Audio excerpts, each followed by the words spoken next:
Actually మీ మదర్కి 4 months తర్వాత operation అయింది. నాకు తెలీదు, హాస్టల్లో ఉన్నా నేను. నా చదువు కోసం మా అమ్మ నాకు కూడా చెప్పలేదు. హాస్పిటల్లో కానీ చూస్తే మా మమ్మీ బెడ్ మీద ఉంది. ఎప్పుడో స్థితిలో చూడలేదు మా మమ్మీని. మా మమ్మీ కల్లా నేను డాక్టర్ కావాలని. నాకు 2 అన్నయ్యలు, ఆల్రెడీ నేవీ ఇంజనీరింగ్. నా కళ్ళ కోసం మా డాడీ ఓన్లీ 2 hours పడుకుంటాడు డైలీ. పగలు రాత్రి కష్టపడతాడు బాగా. నేను ఖచ్చితంగా మంచి స్కోర్ సాధించుకోవాలని అనుకుంటున్నాను.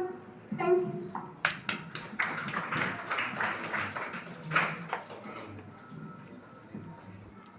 ఇక్కడ విచ్చేసిన ప్రతి పేరెంట్కు నమస్కారములు. ముఖ్యంగా మన ప్రిన్సిపాల్ గారికి, మన ఉపాధ్యాయులందరికీ నా తరఫున నమస్కారములు. అందరికీ పిల్లలందరికీ చెప్పేది ఒకటే ఏంటంటే, అందరూ మంచిగా చదువుకొని ఈ స్కూల్కి మంచి పేరు, మరియు తల్లిదండ్రులకు కూడా అందరికీ మంచి పేరు తీసుకురావాలని కోరుకుంటున్నాను. ఈ చదువుకోవడం అంటే సార్ చెప్పిన విధంగా నడుచుకోవాలి.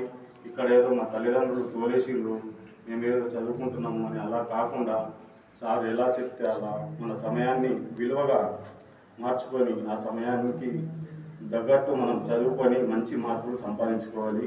మళ్ళీ పరీక్ష సమయంలో కూడా ఒకరినొకరు కాపీ కొట్టడం కానీ, ఒకరి దాంట్లో ఒకరు చూసుకోవడం కానీ అలాంటివి కాకుండా మన సొంతంగా రాసి కాపీ కొడితే ఏమవుతుంది, అక్కడ కూడా చూసేవాళ్ళు ఉంటారు, మనం బయటకు తోలేస్తారు. అప్పుడు మనం పరీక్ష రాయలేకపోతాం. అలాంటివి చేయకుండా, కాపీ కొట్టకుండా మన సొంతంగా చదువుకొని సొంతంగా మార్కులు సంపాదించుకొని అందరికీ పేరు తీసుకురావాలని ప్రతి పిల్లలకు చెప్తున్నాను. ఈ స్కూల్కు మరియు మన తల్లిదండ్రులకు అందరికీ మంచి పేరు తీసుకురావాలని కోరుకుంటూ ధన్యవాదాలు.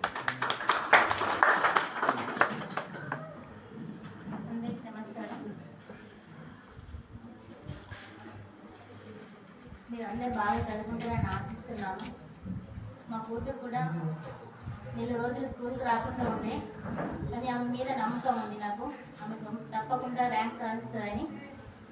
చదువుకోకుండా కానీ ఆమె మంచిగా చదువుకుంటుంది. ఆమె మీద మాకు నమ్మకం ఉంది. ఆమె ఎలాగైనా పాస్ అవుతుందని. మీరు కూడా అందరూ మంచిగా చదువుకొని మంచి మార్కులు సాధించాలని కోరుకుంటున్నాను.